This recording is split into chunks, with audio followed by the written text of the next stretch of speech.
ஸ்டாலினால சம்பிரதாயத்துக்கு கூட சமாளிக்கணும்னு கூட சால்சாப்புக்கு கூட ஏன் ஏமாத்தணும்னு கூட சாதிவாரி கணக்கெடுப்பு நடத்தப்படும்.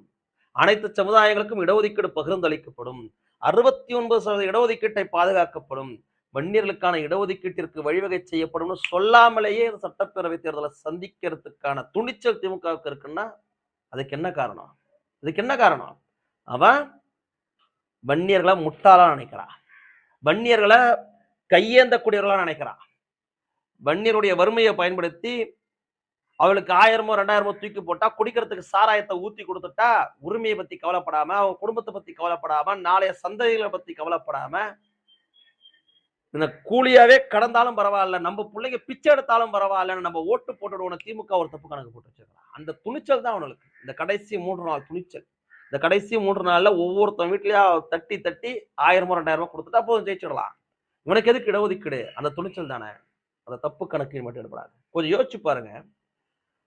தமிழ்நாட்டுடைய ஆகப்பெரும் சமுதாயம், தனித்த பெரும் சமுதாயம், 120 தொகுதிகளில் வெற்றியை தீர்மானிக்கக்கூடிய சமுதாயம். இவங்க ஓட்டு வேணும்னு நினைச்சிருந்தா இவர்கள் இடஒதுக்கீட்டிற்காக போராடிக்கிட்டு இருக்கிறாங்க, உயிருக்கு மேலான உரிமைக்காக குரல் கொடுத்துக்கிட்டு இருக்கிறாங்க. அதற்கு ஒரு சமாளிக்கிறதுக்காக செய்யறோம் செய்யல அடுத்த கட்ட விஷயம்.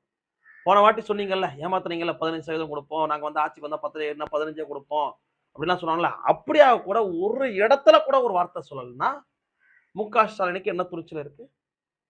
இத்தனை நாள் பிரச்சாரத்தை ஒரு இடத்துலயாவது வன்னியர்களுடைய இடஒதுக்கீடு பத்தி வாய் திறப்பான்னு பார்த்தோம். எடப்பாடி பழனிசாமி சாதிவாரி கணக்கெடுப்பு நடத்தப்படும் அறிவிச்சிருக்கிறார்.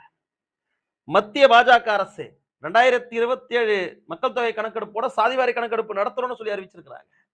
பூவை ஜெகன்மூர்த்தியார் வன்னியர்களுக்கான இடஒதுக்கீட்டிற்கு சட்டமன்றத்தில் நான் குரல் கொடுப்பேன்னு சொல்றாரு.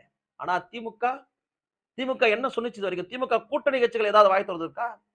இந்த திமுக கூட்டணி கட்சிக்கு ஓட்டு போடணும்னா வன்னியர் நினைச்சானா உங்களுடைய பிள்ளையுடைய எதிர்காலத்துக்கு வாய்க்கரிசி போட்டுட்டு போய் ஓட்டு போடுங்க. அதுதான் உங்க பிள்ளையோட எதிர்காலத்தை சீரழிக்க போறீங்க நீங்க. அவன் சொன்னாலே செய்ய மாட்டான், சொல்லாத செஞ்சிருவானா? கொஞ்சம் யோசிச்சு பாருங்க. தர்மபுரி கூட்டத்திலே பேசுவான்னு பார்த்தேன். தர்மபுரி கூட்டத்துல அந்த இடத்துலயாவது வன்னியர் இடஒதுக்கீடு பத்தி வாய் திறப்பாங்க பார்த்தேன். பேசலையே. எதுக்கு பேசணும்னு திமுக நினைக்குது? அதற்கு வழிவகை செஞ்சு வச்சிருக்கிறது இந்த சமுதாயம். அதுக்கு வழிவகை செஞ்சு வச்சிருக்கோம். நம்ம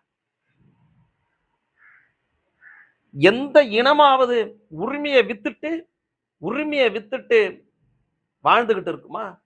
நம்ம உரிமையை வித்துட்டு தான் இங்க வாழ போறோமா? அப்படி கேடுகட்ட வாழ்க்கைய வாழ்ந்தாதான் என்ன, வாழாட்டி விட்டாதான் என்ன? இன்னும் 5 வருஷம், ஏற்கனவே இந்த 5 வருஷத்துல எத்தனையோ பிள்ளைகளுடைய கல்வி உரிமை போயிடுச்சு, வேலை வாய்ப்பு உரிமை போயிடுச்சு, எத்தனையோ பிள்ளைங்க மருத்துவ கல்வி போயிட்டு இருக்கலாம். எல்லாம் போச்சு. அடுத்த 5 வருஷம் தப்பித்தவரு கூட திமுக வந்துட்டா கூட முடிஞ்சு போச்சு. வாய்ப்பே கிடையாது இனிமேட்டு வன்னியர்கள் எழுந்திருக்கிறதுக்கு. வன்னியருடைய உரிமை நம்ம என்ன கேட்கிறோம்? எல்லாருக்கும் இடஒதுக்கீடு கொடு, எனக்குமான இடஒதுக்கீடு கொடு தானே கேட்கிறோம். எல்லாருக்குமான இடஒதுக்கீடு கொடு, எனக்குமான இடஒதுக்கீடு கொடுங்க. அதுல என்ன தப்பு இருக்கு? ஆனால் அதை செய்ய திமுக மறுக்குதுன்னா, அப்படியான துணிச்சல் திமுகவுக்கு இருக்குன்னா, மு.க. ஸ்டாலின் அவர்களுக்கு இருக்குன்னா, உனக்கு ஓட்டு போட முடியாதியான்னு சொல்ற துணிச்சல் நமக்கு இல்லையா? நம்ம கையில தானே அதிகாரம் இருக்கு.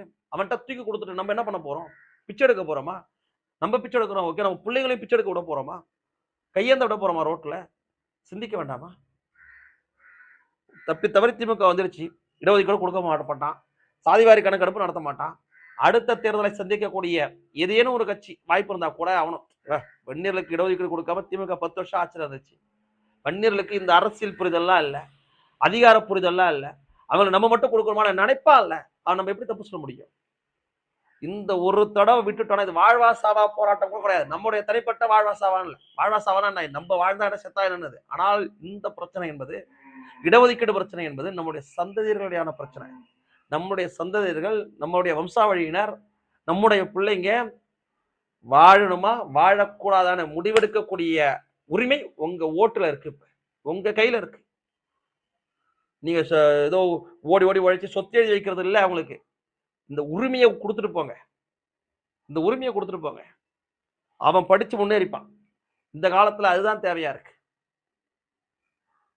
இப்படி வன்னியர்களை ஒரு கிள்ளுக்கரையாக நினைக்கக்கூடிய, வன்னியர்களை கூட விட்டுடுங்க, சமூக நீதியின் மேல அக்கறையே இல்லாத இந்த திமுகவுக்கு நம்ம ஓட்டு போட்டு இங்க உட்கார வச்சுட்டோம் அப்படின்னா 10 லட்சம் கடன் வாங்குறான், 5 லட்சம் கடன் வாங்குறான், அது கூட அடுத்த கட்ட விஷயம்.